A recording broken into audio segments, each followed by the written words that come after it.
हे जिज्ञासु आत्मन, कितने भव्यात्मा हैं आप, कितने पुण्यात्मा हैं।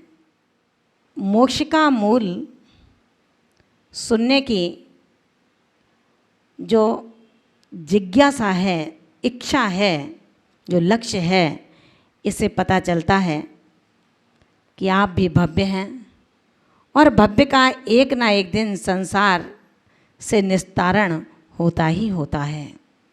कैसा होता है वो निश्चय सम्यक दर्शन और कैसा होता है वो व्यवहार सम्यक दर्शन। चूँकि बात सिर्फ यही है, जननी और जनक वो ही हैं जिन्होंने दोनों पुत्रों को जन्म दिया। अंतर इतना है, एक वेश्या के यहाँ चला जाता है और एक ब्राह्मण के यहाँ ही रहता है। उस संगति से एक की भाषा कर्कश कठोर हो जाती है और एक की भाषा नम्र और मधुर बन जाती है। बाँस वही है जिस बाँस से बांसुरी भी बनती है और जिस बाँस से लाठी भी बनती है। उत्पत्ति स्थान दोनों का एक है, लेकिन अंतर इतना है कि बाँस कमर तोड़ने का काम करती है और बांसुरी टूटे हुए दिल को जोड़ने का काम करती है। शरीर की सुष्ठुता कितनी भी सुंदर क्यों ना हो, शुक्ल देही सुंदरता से कभी भी सज्जनता की पहचान नहीं होती, साधु की पहचान नहीं होती। पहचान कभी सुंदरता से करने वाला आत्मा आचार्य भगवान की दृष्टि में शायद शुद्ध दृष्टि वाला नहीं हो सकता। जो चमड़ी को देख करके उसकी सुंदरता का अंदाज लगाता हो।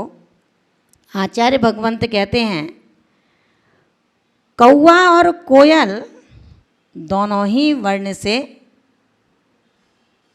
कृष्ण हैं। दोनों में भेद एकदम करना संभव नहीं बनता, लेकिन जैसे ही कौवा बोलता है तो लोग अपने आप कह देते हैं कि ये कोयल नहीं, ये तो कौवा है। और जब कोयल बोलती है तो लोग अपने आप कह देते हैं कि देखो ये कोयल है। दोनों के वर्ण से पहचानने में और वाणी के पहचानने में बहुत अंतर आता है। अज्ञानी आत्मा जो देही से राग करता है, मोह की प्रवृत्ति रखता है, उसके बाद सम्यक दर्शन को सुष्ट करना चाहे, आचार्य भगवंत कहते हैं कभी संभव नहीं है। हमें अपने सम्यक दर्शन की शुद्धता पर ध्यान देने के लिए पंडित दौलत राम जी ने छैडाला ग्रंथ के अंतर्गत व्यवहार सम्यक दर्शन को बहुत ही सरल और सुंदर शब्दों में समझाया है और शायद वो सभी को पता है, क्योंकि छैडाला एक ऐसा ग्रंथ है जिसको सबसे पहले, चाहे वो महाराज हों, माताजी हों, त्यागी व्रती हों, सबसे पहले कहीं कोई अध्ययन होता है, शिविर होता है, क्लासेस चलती है, तो छैडाला, द्रव्य संग्रह, रत्नकर्ण साबकाचार, इन्हीं ग्रंथों का अध्ययन कराया जाता है।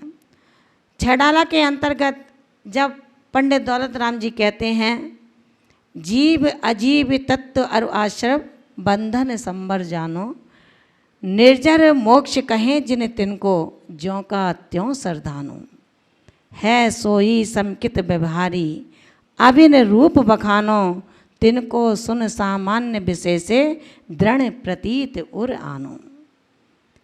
जीव और अजीब की पहचान के साथ साथ हमें सातों तत्वों की पहचान करनी होगी।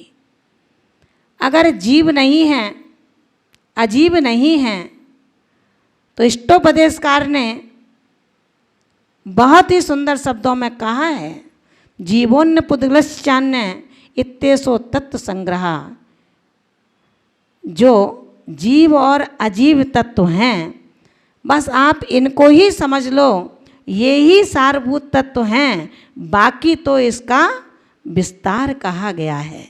महान भावों, आचार्य भगवान पूर्वाचार्यों ने सम्यक दर्शन मोक्ष का मूल बताते हुए हम सबको बहुत समझाया है, लेकिन हम और आप समझने की जिज्ञासा तो रखते हैं, मानते हैं, लेकिन तानते अपनी ही हैं। सम्यक शिखर की यात्रा मात्र आपके सम्यक दर्शन का कारण नहीं हो सकती। मंदिर के रोज अभिषेक पूजा आपके सम्यक दर्शन का कारण नहीं हो सकती। यदि सम्यक दर्शन का कारण कुछ है तो वो है हमारा निष्कंपित श्रद्धान, देव शास्त्र गुरु के प्रति किंचित भी शंका का जन्म ना होना, अपने परिणामों के अंदर इतनी शुद्धता, इतनी निर्मलता, इतनी सहजता और सरलता कि कभी हम न्यायोचित धर्म और धन से अपनी जिंदगी को संवारें, श्रृंगारित करें। अगर हम ऐसा नहीं करते हैं तो हमारा व्यवहार सम्यक दर्शन भी सिद्ध नहीं हो सकता है। पड़ोसी से मैं अच्छे से बोल सकता हूँ, लेकिन अपने भाई से हम अच्छे से नहीं बोल सकते। पड़ोसी को मैं घर का सारा हवाला दे सकता हूँ, लेकिन अपने भाई को मैं अपने घर की एक बात नहीं बता सकता। पड़ोसी को पता है, तेरे मित्र को पता है कि तेरे पास कितना सोना है, कितना चांदी है, कितना पैसा है, बैंक बैलेंस तेरा कितना है, लेकिन तेरा जो सगा भाई है, तेरे जो माता पिता हैं, जिनको तुझे अपने खून से सींचा है, उनको नहीं पता कि मेरा बेटा कितना ऐश्वर्यवान है। औषधि का ज्ञान होने मात्र से क्या कभी रोग का शमन हो सकता है? जैसे औषधि का ज्ञान रोग के शमन का कारण नहीं है, ठीक उसी प्रकार से केवल भाषा से अनर्गल बोलना, ऊंची भाषा में बोलना, अच्छे उपदेश देना सीख जाना, मात्र इससे ही सम्यक दर्शन की सिद्धि किंचित भी संभव नहीं हो सकती है। हमें सम्यक दर्शन के लिए जो व्यवहार सम्यक दर्शन की चर्चा है, उस व्यवहारिक सम्यक दर्शन के लिए सिर्फ हमें अपने परिणामों के विशुद्धि के माध्यम से अपनी भाषा को भी शुद्ध करना होगा। हमारी भाषा शास्त्रीय भाषा हो, हमारी भाषा संस्कारी भाषा हो, हमारी भाषा किसी दूसरे के मन के दर्द को दूर करने वाली हो। यदि दूसरे को पीड़ित कर देती है, दूसरे के घाव को हरा कर देती है, वो भाषा मधुर नहीं, कटुक और कर्कश कही जाती है। इसी के साथ साथ जब निश्चय सम्यक दर्शन की चर्चा आती है, जब व्यवहार सम्यक दर्शन वो मुमुक्षु आत्मा प्राप्त करने का लक्ष्य बनाता है, जो भयभीत है संसार के परिभ्रमण से, ऐसा आत्मा जब व्यवहार सम्यक दर्शन को, यानी कि 7 तत्व, 9 पदार्थ, 6 द्रव्य, देव शास्त्र गुरु पर अटल श्रद्धान का जब उसका मन हो जाता है, अपने अंदर में इस तरह का दृढ़ संकल्प कर लेता है, उसके बाद निश्चय सम्यक दर्शन छेड़ालाकार ने बहुत ही सीमित शब्दों में उन्होंने बता दिया।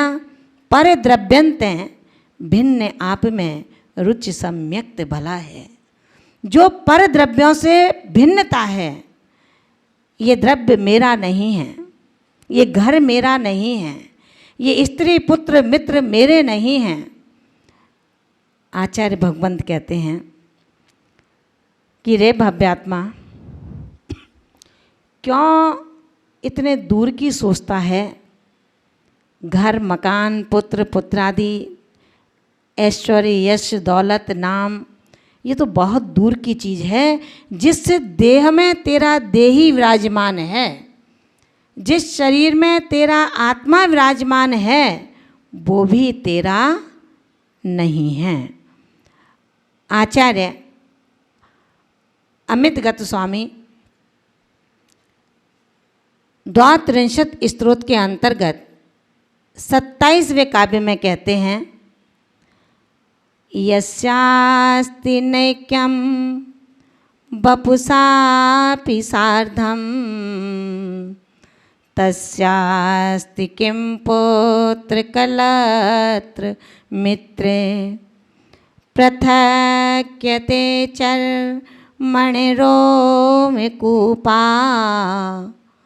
कुतो तिष्ठन्त शरीर मध्ये। उन्होंने बता दिया, जब शरीर ही तेरा नहीं है, इस देही की और देह की एकता ही नहीं है, तो भला पुत्र मित्र शत्रुओं का एक मेकपना कैसे संभव हो सकता है। हे भव्यात्मा, जब तेरे शरीर का चमड़ा हट जाएगा तो क्या इस चर्म के ऊपर बने रोम खंड जीवित रह सकते हैं। महान भावों, सम्यक दर्शन को प्राप्त करने के लिए हमें अपनी भाषा के सौष्ठीकरण को अपने लक्ष्य में रखना होगा।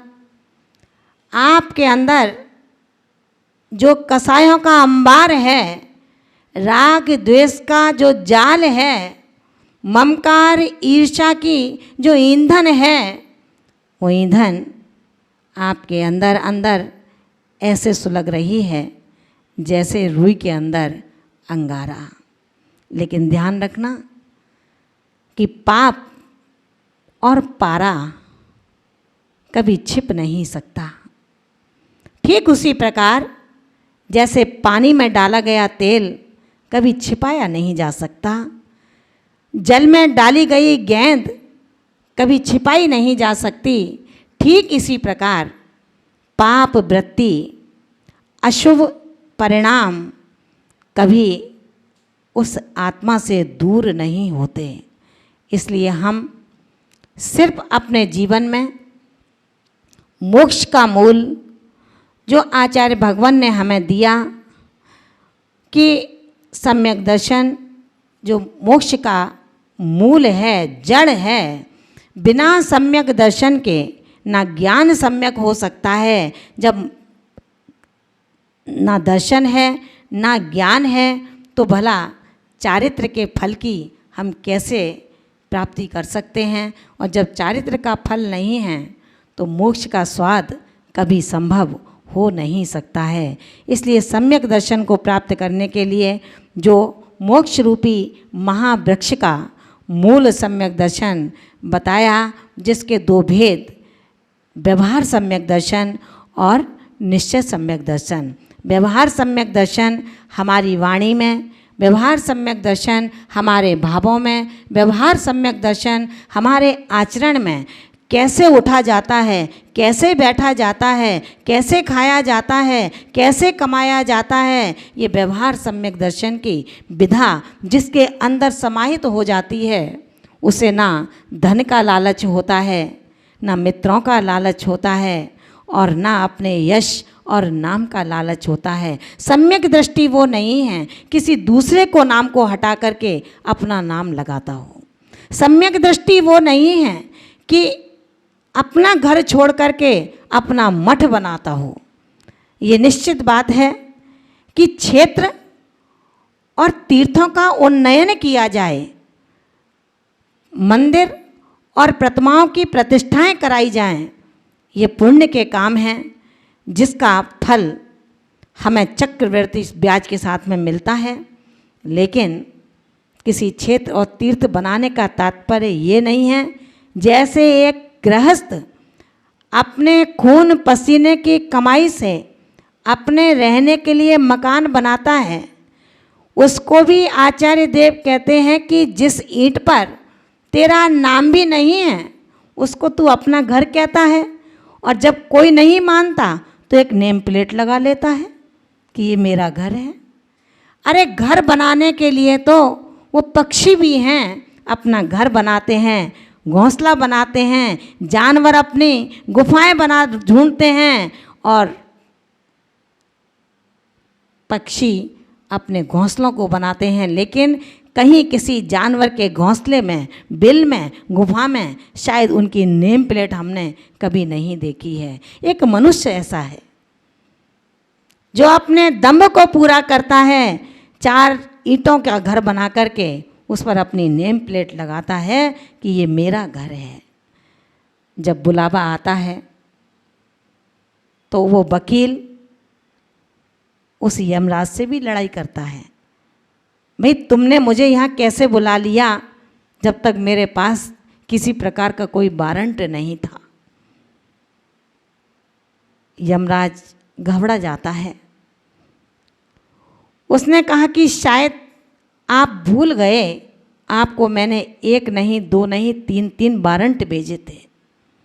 सबसे पहले आपके बालों को सफ़ेद किया, जो आपने मायाचारी से उसे पुनः रंग लिया। जब उस पर आपने ध्यान नहीं दिया तो दूसरा वारंट भेजा कि आपके दांतों को हिला दिया और तोड़ दिया। लेकिन आपने फिर भी ध्यान नहीं दिया, जाकर के जो टूटा था उसको फिर लगवा लिया। और तीसरा वारंट भेजा था, आपकी आंखों से दिखना कम हो गया। आपने मेरे किसी एक वारंट पर ध्यान दिया होता तो आप संभल जाते और तैयार हो जाते कि अब मेरा समय हो चुका है यहाँ से जाने का, अब मुझे अपनी तैयारी कर लेनी चाहिए। लेकिन तुम फिर भी नहीं समझे थे। आपने अपने उन बुलावों को कभी ध्यान नहीं दिया, अपने में दम्भ भर करके रहे। अभी तो देह में ताकत है, और कर लूँ, और थोड़ा कर लूँ। कितना करोगे महान भावों। समय इतनी तेज़ी से निकल जाता है, न वक्ता को पता लगता है और न श्रोता को पता लगता है कैसा होता है वो सम्यक दृष्टि। आप तैयार रहेंगे कि सम्यक दृष्टि कैसा होता है और मैं कैसा हूँ।